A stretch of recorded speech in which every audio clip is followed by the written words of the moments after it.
are fictional. They are not real. They are not meant to be taken seriously. They are just meant for entertainment, fun, and enjoyment.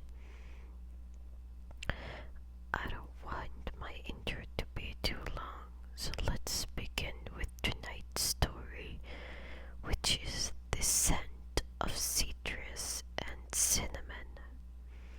If you are new here, we are discussing or telling some winter stories for the next 10 days, and they are all made up of 3 chapters. So let's start with today's story. Excuse me. The Scent of Citrus and Cinnamon. Chapter 1. The, the, the Unexpected Delivery. The village of Winter's Edge was known for its deep, silent snow and its old-fashioned ways. Elara ran the only local post office, which was also the only place in town to get a cup of good, strong coffee. Elara loved the quiet rhythm of winter. She enjoyed the early mornings when the only sound was the gentle tap-tap of her stamper. But this morning, the quiet was broken by an unusual delivery. A large wooden crate arrived for Mr. Silas, the oldest, most reserved man in the village, who lived alone in a silent cottage up the winding hill road.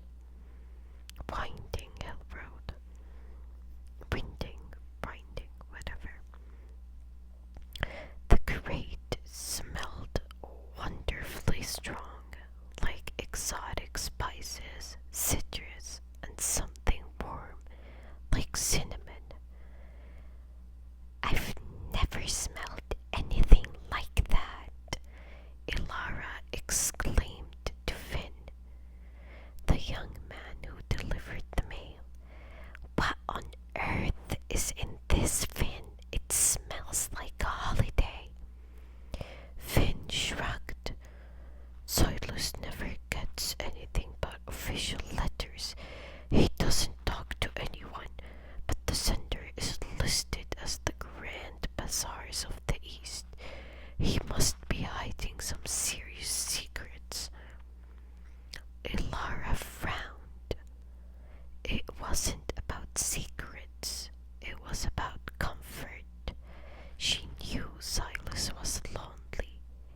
He won't be able to lift this crate on his own. It's too heavy and the road is too icy. We have to take it to him. Finn agreed, and they slowly loaded the heavy aromatic crate onto a sturdy little sled. Ilara was determined to bring the wonderfully cozy scent and the mystery gift to the silent man. And this is the end of chapter 1.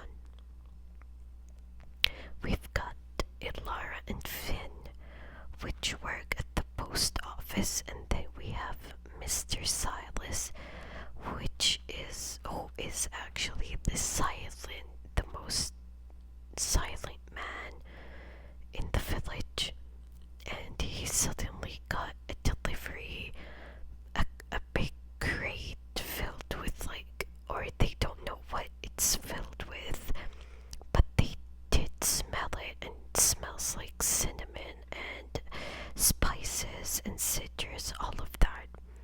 So let's start chapter 2. The Secret of the Spices. The journey to Silas's cottage was slow and cold. When they finally arrived, Silas opened the door looking surprised. He was a small man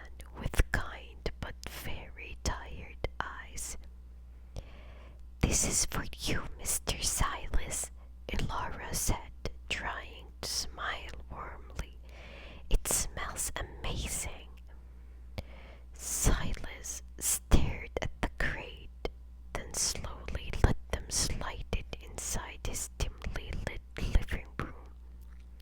He didn't seem happy, just slightly overwhelmed. "Thank you," Silas murmured, looking down. "It's from my niece. She sends me a crate every year, but I haven't been strong enough to open the last two. It feels wrong to open them alone." Elara and Finn immediately offered to help. They pried open the wooden lid. Inside, the glorious smell of citrus and cinnamon exploded in the air. The crate was packed with beautiful, fragrant things: dried orange peels, huge cinnamon sticks tied with red ribbon, whole star anise, and thick sweet honey in glass jars.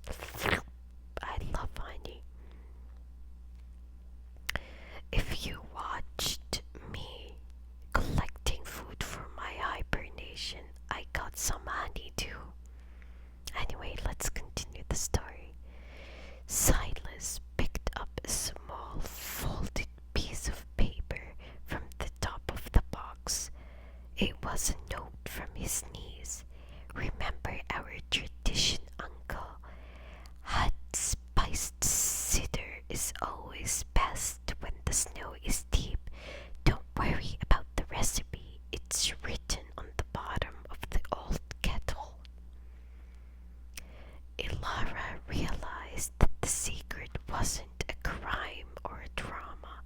It was a lovely, comforting tradition. Silas hadn't been opening the boxes because he hadn't wanted to do the cozy ritual alone. That is the end of chapter 2.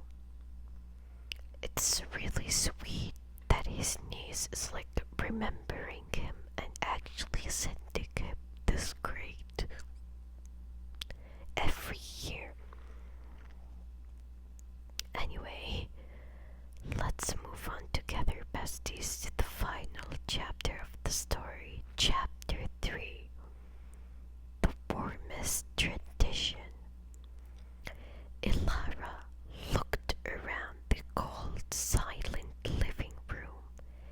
"Mr. Silas," she said gently, "we can't just leave all this wonderfulness here.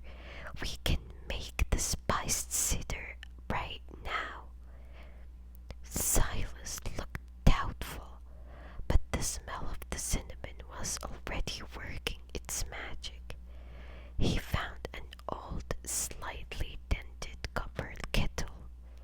On the bottom, written in permanent marker, was a simple list of ingredients and instructions. They quickly got to work. Elara boiled the apple juice. Finn crushed the cinnamon sticks and star anise.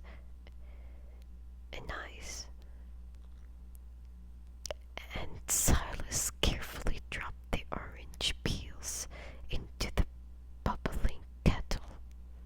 Soon, the cold cottage was filled with the most comforting, wonderful smell. It was the smell of warmth, memory, and simple joy. When the cider was hot and ready, they poured 3 mugs. Silas took a slow, deep sip, and his tired eyes finally lit up with a genuine smile. "This is exactly right," Silas whispered, his voice thick with emotion.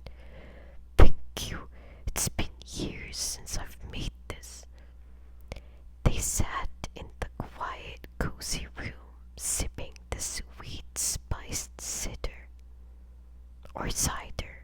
Let me know. The simple shared warmth of the moment was the coziest feeling Elara could imagine. She realized that the most wonderful things in winter are often the simple traditions that bring people together, even if it's just over a mug of hot cider from a crate delivered on a snowy morning. The end. I hope you all enjoyed this as much as I did.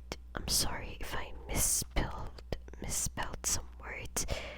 Let me know if it's cider or cider. And what are these star anise or anise?